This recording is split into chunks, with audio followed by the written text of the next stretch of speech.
I'm gonna do is I'm gonna talk to you, build a relationship, because that's my first thing. My first priority is to not be rich. Moving a little over 100 cars in probably less than a month at this point on a monthly basis. I'm not looking to get rich off of any customer or make $1 million tomorrow about. This guy didn't want red. I talked him into red. You know why?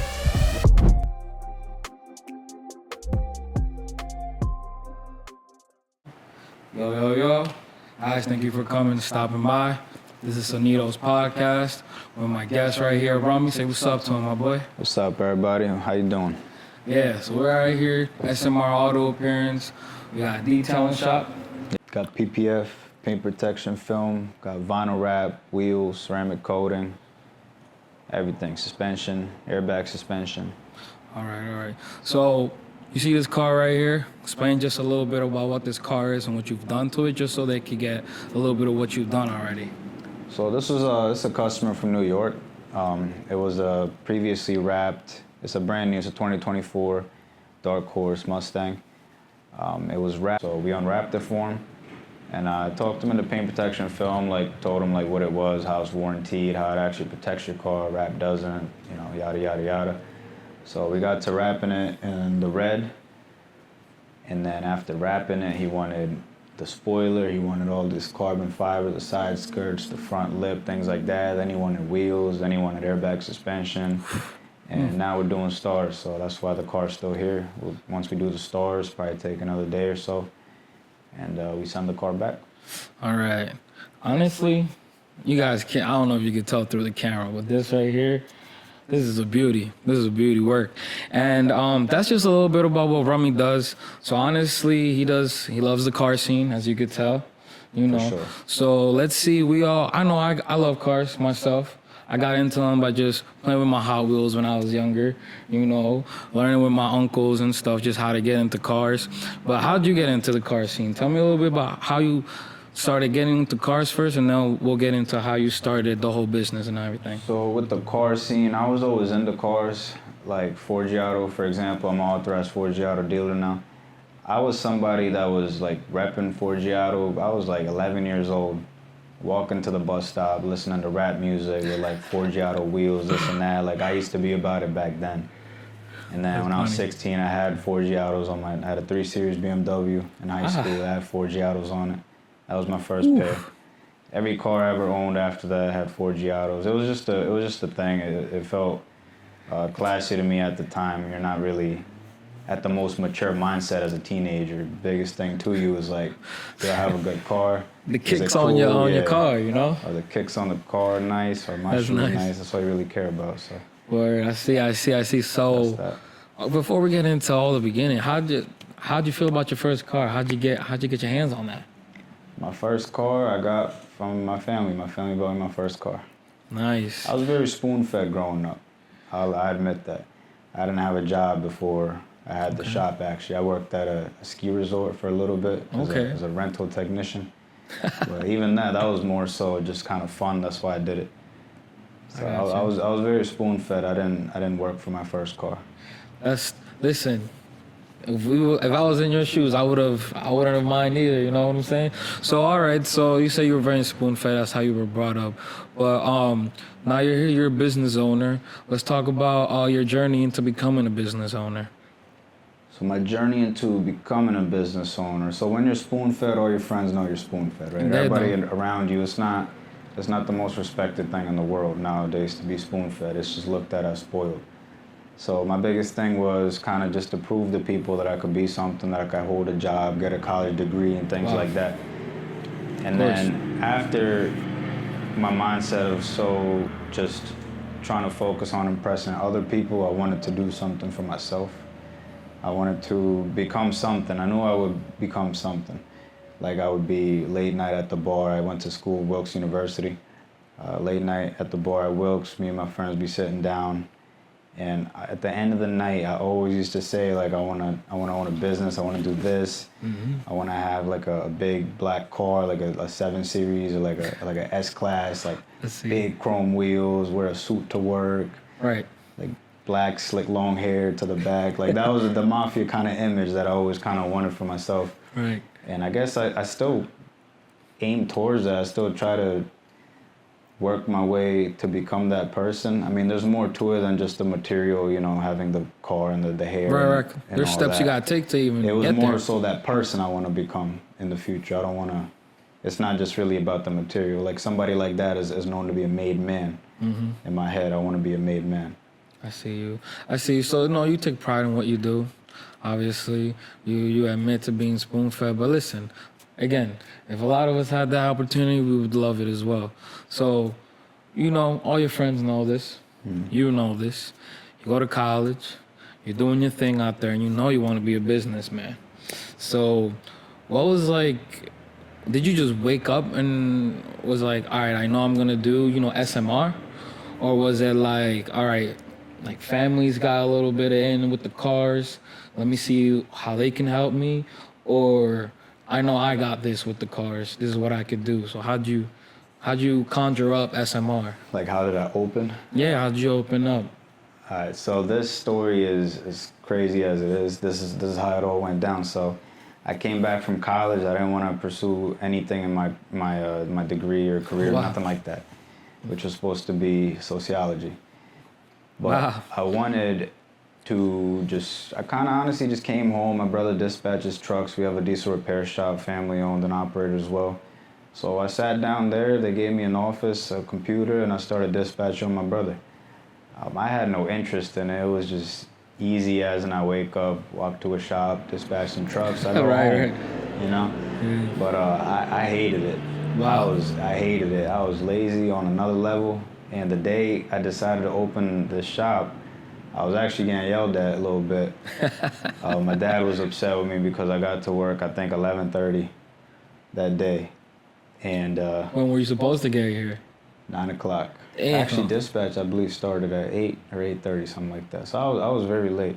I wasn't taking it serious and all that. And just like any parent would flip out. Like, he didn't flip out at me, but, like, I heard he was upset. Right. My brother was like, yo, Dad's, like, really upset with you right now. Mm-hmm. And I was like, you know, I'm not on time or nothing. Like, I hate doing this. I have zero interest in it. I can't wait to leave. Mm-hmm. Dispatch ended at like 5 o'clock. I used to try to dip out of here like 2:30, 3 p.m. Damn, so I was only here. Some days I was only here a couple hours. Right. And that only lasted, 2-ish months. And then as I found out that my dad's still mad at me and whatnot, that day I remember I called my mom during lunch. And I was like, what do you think about me opening, a shop? Like, what do you think about that? Can you talk to Dad and everything? Mm-hmm. And then she's like, he's not going to say nothing. You could definitely open a shop. In my mind, I didn't think he would say yeah to it because, he probably didn't trust me at the time, I thought. And then, she was like, he'd be cool with it. So just like that, I walked over down the hallway to my brother's office. I was like, yo, let's do something with cars. We got 3 bays on the other side filled with 4-wheelers that we don't even touch right now. Yeah. Let's open a tent shop. Oof, that's a good way to I start. didn't know how to tent. I didn't know nothing. He said YouTube. So we opened the LLC a couple days after that, and then we got to talking. We started tinting cars here, detailing cars. A close friend of mine has a dealership in the area. I used to detail his cars. It was like 3 cars a week we would detail, something like that. We weren't big or nothing like that at all. And from there, started getting into ceramic coating. Then I went to rap school, came back, went to another rap school, hired another person. Then we got into PPF. So it was slowly starting to pick up. We got the floors and everything got ready, and where we're sitting right now, this was the first garage. Nice. And nice garage. Right away, Nice I garage. basically got sick. As soon as we got into a normal pathway of making a little bit of money, is when I got diagnosed with cancer. All right, Rummy. So I know, for the way you started this company, it was in a rough time in your life. You had just started it, and a couple months later, boom, I know you got diagnosed with cancer. Yeah. Something that you were, 23 at the time? 23. That no one at any age, honestly, can take easily. So you're trying to start your business. 4 months in, you have some progress. You have some help around you. It was booming, and then boom, you got hit with something that not anyone could really, operate correctly with. So I know the business is part of something that you got that going on, but then your health is something else. So your health is there. It's declining, I'm guessing, at like, you open up, you said April? Yeah. April, it's about October, which is crazy coincidence, Yeah. breast awareness month, breast My cancer. birthday month too. That's your birthday month Yeah. too? Brother, so this is all hitting you, right? You say you're a little depressed, so... I probably was, because coming back from college into like adulthood, I feel like it just kind of slaps everybody in the beginning, because you're not expecting like the normal work world. Yeah, because like, living it's a not normal like life. you're not competing with nobody no more. It's not like you're going out, just coming back homework, like you're at zero. Yeah. You got to start again, you know what I'm saying? Everybody you're used to being around for 5 years, I was there, was no longer around. They're gone. They're doing their careers. It was a whole different life shift. Okay, right there, that's perfect. So this life shift is hitting you while your health is a little stubby. You know what I'm saying? So what's going on just on that, on like your personal life? How is that? How are you handling that, good or bad? How is that? What's going on in your head at the time? So before I got cancer or when I got? Yeah, like right before you got cancer, because you're doing good. So before I knew I was sick? Yeah.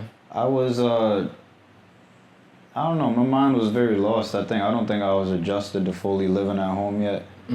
Everything was kind of sloppy. I don't know who I want to be, close friends with here, who I'm trying to mess with, who I'm not. Right. I think I was too new back in town at the time. A brand new person to really again. know, yeah. Was I super, super happy and excited all the time? I don't think I was. But, yeah. All right. So now, you're a little iffy about where you want to be in life. Yeah. You started your business, but it's not booming like you want it to be. And that too, like when we started, it wasn't, I was still like not really trying to be here all that much. Like, I don't know. I mean, I can also blame like we weren't flooded with work left and right off the bat. Of course, it's the beginning. Like not on a crazy level anyway. Yep. Yep. All right. So then, again, you started April, 4 months later, it's October. Birthday's coming up, you're excited, but did you feel your body declining like around that time? So I think how was it that you get diagnosed? I got diagnosed because I had a big lump on my neck. Like it was a tumor, but I had no idea. And it happened to be cancerous, and after they ran a couple of tests, I ignored it for like a year. I just didn't. It used to hurt sometimes and whatnot, but I did my normal day-to-day living in college and just pretended it wasn't there. A lot of people that were close to me at the time would say, like, you got to get this checked out. Like, this doesn't look normal, but I didn't really care. I used to just ignore it. The back of my head, believe it or not, a lot of people are gonna think I'm making this up right now. I knew something was wrong. I knew like something just wasn't right. Like my body was down. I'd be sleeping all the time. I was depressed. I didn't want to do anything. I wasn't motivated for anything. My skin used to be rashed up, itchy, bloody. Wow. I would lose sleep even during sleep. Like it was, yeah. Dude, so honestly, and it happened so slowly. I lost like 45 pounds, 50 pounds. Wow, dude. So you're saying that, but you're saying you were like depressed prior, but it was the cancer, I hated bro. Everything. I hated eating. Like I think a lot of it was cancer the whole time. Yeah. I had no idea. Wow. And no one in my family ever had cancer before. We never even got sick before. Like my parents pop a Tylenol maybe once a year for a headache. They're good. That's how I was too. Like, right. No, I've been there. I never got COVID or Same. knock on wood. All right. So this is happening. How long was the process? Because you're in remission now, right? I'm in remission now. Congratulate that. The process was, so this is how it went for me. Right away, I kind of, like when I found out about it, they did the port surgery, which is a port device that they put. It's a catheter. They put it in your chest so they don't have to keep jabbing you in the arm with the needle. Yep. And that's where I would get my chemo through my blood work. So it would be 1 week chemo, and that would last anywhere from, like a fast chemo would be like 5.5 hours. But normally I was there from when the cancer center would open until the shift would close. Wow. I was there the whole time with the needle and the catheter. Like once a week or? Every other week. It would go like this. 1 week I would have my blood work to make sure I'm good and I'm good to go back in the chemo. And the week after that would be my chemo. Okay. And the chemo was stage 4 chemo, so it was very strong. Yes. I used to I used to be a walking zombie, just super messed up until my next chemo. I would feel good maybe for like Wow. a day before my next chemo, and even that, like when I got to the halfway point, like after a couple months passed, that's when like I was dying. I was a zombie. Yeah. I wasn't walking up steps. I was a mess. Wow. I was a physical mess. So throughout all this, now your health is declining. You're trying to get better. Everything's going on. You're halfway through. What's happening in the business right now? The business, I'm not here. My brother's here. Oh, so he held it down for you. Yeah, I mean, we're brothers. We live together. Everything at the end of the day is all family. We're still we still run together. Yes. Whether it's me running majority or him running majority, we all run together. Like he runs the whole truck shop, the diesel shop right now. Yep. When he's not there, like if I'm making a bill, I'm making a bill. If he's out, if I'm out, he's there on my side. Like it's all connected. End of the day, it's the same name, same household. Yeah. So family is a big part of your whole, Yeah. But at the time, it was hard for him because he had to run this 100%. At the same time, try to make it grow, not just stay alive. And then he had his dispatch side. Then he had the truck shop side. Wow. Along with his normal family. He's wearing all the hats. Yeah, he was everywhere. Okay. But if it wasn't for him, this wouldn't be open today. Shout out to bro. Honestly, families is amazing. We all need them around us. You don't pick them, so it's even better that he could stay by your side and do that. The whole fam. So right now, we're at a spot where you're going through it, but I mean, right now you're in remission. Yes. Right now, and that's how long now? April 17th was my last chemo. April I got my body back. Like I was able to go on walks and slowly enter the gym like a month and a half after. Nice. So is that when you stepped back into the business trying to do your thing? I started working right away. Right away? Yeah. Oh, this man. You trying to do this right away. Yeah, well, not like when you're sick and you're in bed like that all the time. Like I was living a very, very depressive life. Extremely depressive. I was hiding my cry. I cried almost every night. I never cried in front of my parents. One time I did in my entire cancer journey. Yes. One time I cried in front of my family, but I tried to hide it from my parents, all the pain. I didn't want anybody else to be bothered by what I'm going through just cause that ain't cool either. Nah, yeah. I tried to be the man and, handle my own shit. Hey, you were raised like that, man. You had to do your own thing, bro. Really, that's actually... Yeah. That's different, bro. It sucks, honestly. It's hard. It's very hard. Okay. In the beginning, you're like, hey, I'm the man. I got this. Like, yo, it's chemo. Give it a month. Give it 2 months. Give it 3 months. Tore you down. I don't give a fuck how big you are. You're going to be on the floor and crying.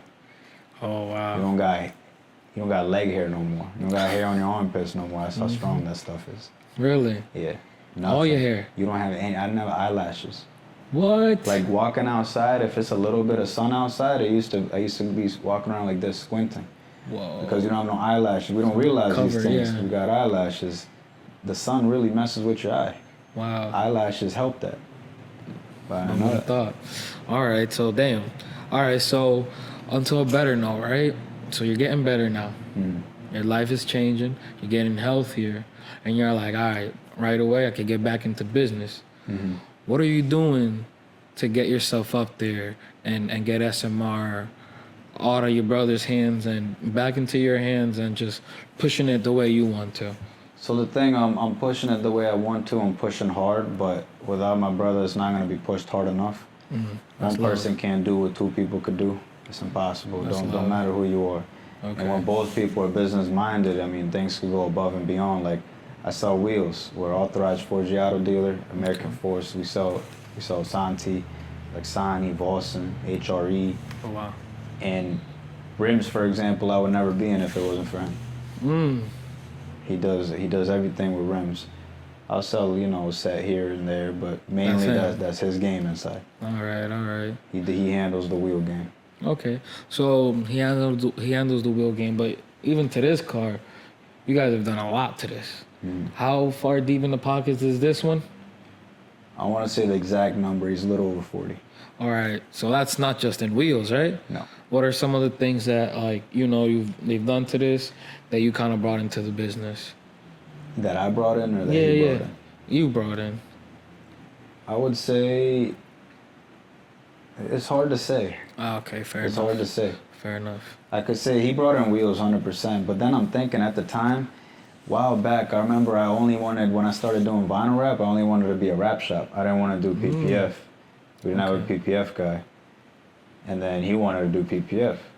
So you said, you know something I don't. PPF wasn't me. It was him. Oh, okay. Rims was not me, it was him. Hey, so at least you could take some good advice, bro. It's a family event right here. Like it's a. I like that. He has a lot of push in it, 100%. That's like cool. I can say I'm solo operating day to day, but still just that initial push and like, say a customer's here and I'm building this car. Like without my brother right now, there wouldn't have been wheels on this car. You know. Fair. I'm sure I would have jumped on PPF and all that here and there, like air suspension. He jumped on that, not me. Nice. All right, so let's get right into it. Every day. So I'm saying I got me a little Lexus IS outside, right? Boom, I pull up. I'm like, Rummy, I want something simple. I want some rims. I definitely need suspension on that thing. I want a new color. How is it that you take care of it? Do you upsell? Do you tell them, well, let's just look at the car? So or what I'm gonna do is this? I'm gonna talk to you, build a relationship, because that's my first thing. My first priority is to not be rich. Moving a little over 100 cars in probably less than a month at this point, on a monthly basis. I'm not looking to get rich off of any customer or make $1 million tomorrow by all means, because fast money goes fast too, right? Yes, sir. Slow money actually stays. So my thing is to build clientele. We're not in Manhattan. Once you get a bad name here, you have a bad name, period, and you're Forever. never, that's a lot of time and money down the drain for me and my family. So the most important thing is to build a relationship. And the second step too would be, after introducing myself to you, you introducing yourself to me, I would look at your car. And then we go in my office, we're gonna have a sit down. We're gonna talk about what you wanna do to the car. Okay. We're gonna talk pricing, and then say you wanna do a couple things, like you say you want wheels and this and that. Then we're gonna try to, work with each other, see what we could do. Maybe get you to finance the whole project, maybe, help you out as much as you can, but not to the point where I'm going negative on the job. Right. I'm still gonna make my cut and be happy with it, but it's to the point where you're not putting a hole in your pocket. You know what I mean? Okay. Like these Cybertruck is not hard to wrap. Takes a day. It's if you straight have edge, two bro. wrappers, it's less than a day. Like that is a straight up refrigerator. Really? That does not cost much money to wrap. PPF material costs a little more than vinyl wrap, but it's still not. It's not a hard car. Like everybody talks about rolling corners and going over your edges with PPF or film and how you can't because it can't stick to the body, this and that. Like that's all BS, man. You guys are just saying things that it's doable. I've done it. Nice. I haven't had an issue yet. All right. So I actually want to get into the Cybertrucks.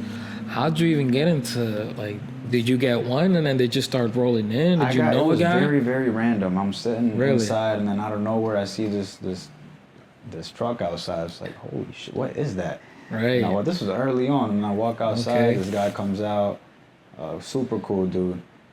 And, I sat down with him and then we started talking PPF. He wanted black. Oh, I did like that one. It was the matte black, jet black Cybertruck. That was the first one he did. And that was a PPF job. What's PPF? Because I've heard you say it for a couple of times. This one has it, right? Yeah, that's color PPF too. Okay, so that's an acronym, I'm guessing. What is it? So PPF is paint protection film. Oh, okay. It actually protects your car. So vinyl wrap is a printed adhesive. It's a print on top of it. It's printed color.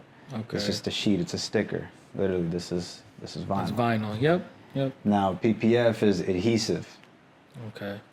That's why it's self-healing. Like if you get a rock chip or something, it can heal back to its normal shape because it's adhesive. It'll just melt back. I don't know. Okay. So it protects the car. It's warranted. It's a little more expensive. It's a thicker layer than vinyl wrap. And I mean, people love, and by people I mean myself too, they love the fact that paint protection film actually protects the car. They love the fact that, it costs a little more, but it's warranted. Like, with vinyl wrap, it's just not, it's just kind of a sticker you're putting on a car. Whereas paint protection film, it used to just be, clear, but now they got matte, they got all these colors, so you can add style to your car while protecting it. That's So that's like the best of both worlds. 2 for a dollar. Exactly. Okay. 2 for a dollar. 2 for a dollar. So all right, so you got some Cybertrucks coming in. I wanted to ask about the red one. The red one was dope. Bro, red is my favorite color. So he didn't actually, this guy didn't want red. What? Talked him into red. You did? You know why? Lil Baby got a red Cybertruck. Oh yeah, I've seen that one. Remember when he posted that? Yes, I do. Day or two after that, he came in. I'm talking to him, and he was actually a good friend of mine and good friend of ours, I should say. We're good family friends as well. We know each other a long time. And I talked him into the red. He was like, let me sleep on it. Now he's like, it's growing on me. The wife likes it. Like, red's dope, dude. I love the red. That thing causes so much attention. When we finished it, we parked it outside. There were people honking. There were people making videos. Accidents almost occurring outside. Yeah, that's a pretty busy highway. That's a busy highway right in front of us. So anything we park outside, you're going to see it. You're going to see it, especially a bright red Cybertruck. It looks like a PlayStation 1 graphic, bro. Yeah. And it was early on. There just weren't that many around. No. I haven't seen too many. There's more now, but there's not that many. So I'm glad you got your hands on a couple of them. Truck. Yeah, that's pretty cool. Cause like the way I'm gonna put pictures up, like you guys have to see. It's a beautiful vehicle. I'll tell you that. So okay, so we got the jet black one, we got the red one, but you don't just do Cybertrucks. You got this Mustang right here, right? What are some of the other cars that you've liked doing, like that you've definitely it's helped your business stand out? So I aim to market to do, now I do every car. Right. Okay. Right. We touch cars that are worth under 5,000. We've had cars that are worth over $500,000 in here. Okay. So all right. So we all know you do all types of cars here. Yeah. We do all types of cars. Is there anything that right when it comes in through that bay that's gonna be a problem? Like, is it the 4 doors, the 2 doors, the bigger cars, the smaller cars? Like, what do you think? Or maybe even on the other side, that's more fun that Teslas are fun. I see that. I can see that. Teslas are really fun because they're easy and it's easy money. Okay. They're fun to do because you're not going to really be messing up a Tesla. Right. And they're so fast. Like, if you pull it in, you finish it in like a day, you take it out, it's like, all right, next car. Nice. You don't have to, take it apart all crazy and spend all this time and all that. As far as a car being a problem, though, no car is really a problem. There's cars that are harder to wrap or PPF or tint, like a Cybertruck windshield. It's not, I don't want to say it's hard, but it's more challenging than, a normal window to tint that. So I don't think any car is like putting a frown on my face. I mean, there's a price for everything. All right, that's fair. Like vinyl wrapping a G-Wagon, I'm not gonna, charge the same amount of money I would vinyl wrap, say, a Model 3 Tesla. Right. Not even close. Alrighty. So has there been one that's definitely stood out to you that's been your favorite out of all the ones you've done? As far as wrap goes? Yeah, just wrap, just colors. Wrap, let's see. There was from Virginia, there was a G63, newer body style. Nice. And we did a army green matte Ooh. vinyl wrap on that. That looked fire, ceramic coat of the wrap. And then we did, he did 24s. He did Asante, black Asante wheels. I need a picture of that. You got that? I do. Yeah, send me that. We need to show people what we're talking about. That was tough. That sounds amazing. All right. So you're doing this, right? You're making these cars up. Obviously, these cars aren't yours. Mm-hmm. So, like, how are you going to car shows? What kind of things are you doing to get your name out there now that, like, you got social media? In the beginning, we were doing car shows. The first one I did was, and we were baby in the game. Right. Like, very baby in the game. I had a pretty fire lineup there. There was a Mexico Rolls event here at the Palmer Park Mall, and that was the first vendor, sort of say, that we did. And after that, we got into cars and coffee, and I had chemo a day before this first cars and coffee, so I wasn't present. My car was there, my brother was there, all his cars were there, and our tent was set up, the whole team was there, so it was still a good event from what I see from the videos and all that. Nice. But what I did after that is I wanted to move different. So I don't want to vendor at car shows. I'm not saying that I never will, Right. But like a cars and coffee event, for example, if I'm going there, I'd rather go and enjoy it. And just look at the cars. I want to go a different route. I don't want to go the generic route of being at every car show with the 10 and put all these logos up and make the lineup of cars, because it's not hard to do. It's the norm. You want to break out the box. Yeah, you get the thing, you sign a little deal, give them a fee, and then you put your 10 up. Right. But I wanna go a different route. And then honestly, with the cars and coffee, I've been so busy. I only have a couple hours on a Sunday to relax.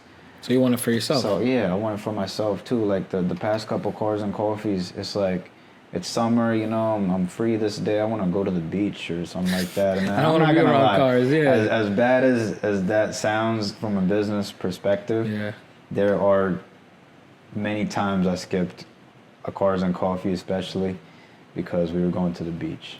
But that was, you got to see, I wasn't living a normal life for such a long time, so going to the beach was like freaking going to Hawaii for me. Yeah, man. that's just amazing. Down the street to Jersey was a literally big thing. just to Jersey. Yeah.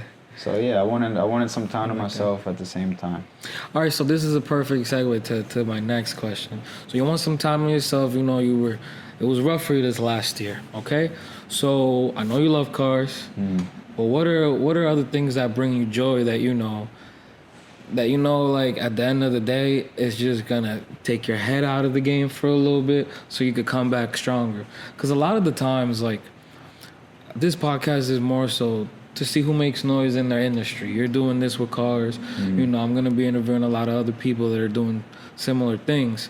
But what keeps you going? What keeps you saying, yo, I need this time for myself. I'm gonna do this so I could come back to work and just kill it even more? What are things that get your mind out of the game? So what are things that I would use as a distraction to get a break so I can do better with work? 100%. Nothing.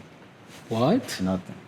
I love what I do. I don't have to run from here. If I want to do better, I stay here longer, and I'm here a lot of the time. Maybe to a very successful businessman, I don't work a lot, but somebody in my age, I work. Like I'll go out and hang out with my friends, maybe grab a glass of wine once a week, and that's Saturday night after I close. And sometimes I'll close at 6 on time, but very rarely. Sometimes I'll be out here at 8:30. So I'm at work very often. I wake up, I go to work. Wow. After work, I hit the gym for an hour. I go home, I go to sleep. So I don't bullshit during the week. I don't go out for no beers with nobody during the week. I don't mess around. All right, so give me a little rundown of the week then. You starting on, you said Sunday, you got a couple hours. Start on Monday. How's your Monday look through Saturday? My Mondays are just same as every week. A book schedule. Just go take it in car by car. Assign each employee to say one car or two of them to one car. Like if it's a PPF job, if I want to get it out of here faster. And I work with speed. That's the biggest thing. Like if anyone that has booked with me in the past, or you want to book an appointment here at SMO, you're not going to be waiting 2 weeks or a week or 7 days. Like I don't hold a car that long for anything. Like wheels or something. There's been times that my guy's been here past midnight putting wheels on. Wow. We hustle. We're all kind of focused on the same thing. Okay. Growth didn't come from posting a couple, nice pictures on Instagram. By all means. Right. We've been here. We've been working. All right. So perfect segue to that as well. So we. Who's we? How many employees you got going on right now? What's your team looking like? And what kind of sections, categories you got them all in? What do they know how to do? How do you have that set up? So we're a team of 7 people. 7 people. Total, okay. Including myself. Okay. I sit basically in an office and overwatch everything, book appointments, talk numbers, schedule everything, assign everything. Just kind of, make everything flow. Okay. Properly. Cool. And my guys are all rounders. Nice. So every single person knows how to do everything. Whew. That's a nice team. One category I can say not every single person knows is probably window tint. Wow, okay. Window tint, maybe PPF, but to an extent even. I can say like this guy's better than that guy. Okay. I put the best guys on what they do the best. Fair enough. That's your part of the job. My 2 best PPFers, I won't have 2 other guys PPF that car while they're, detailing. Okay. I'll have the other guy detail the car. 2 best PPFers are gonna PPF. Okay. That's the best way to get it out of the shop fast. Yeah. Because you want the job done fast, but you want it done correct. Okay. 'Cause I see that. So you've been doing that, you know, you got your guys. I saw some time ago on social media you had a little class for people.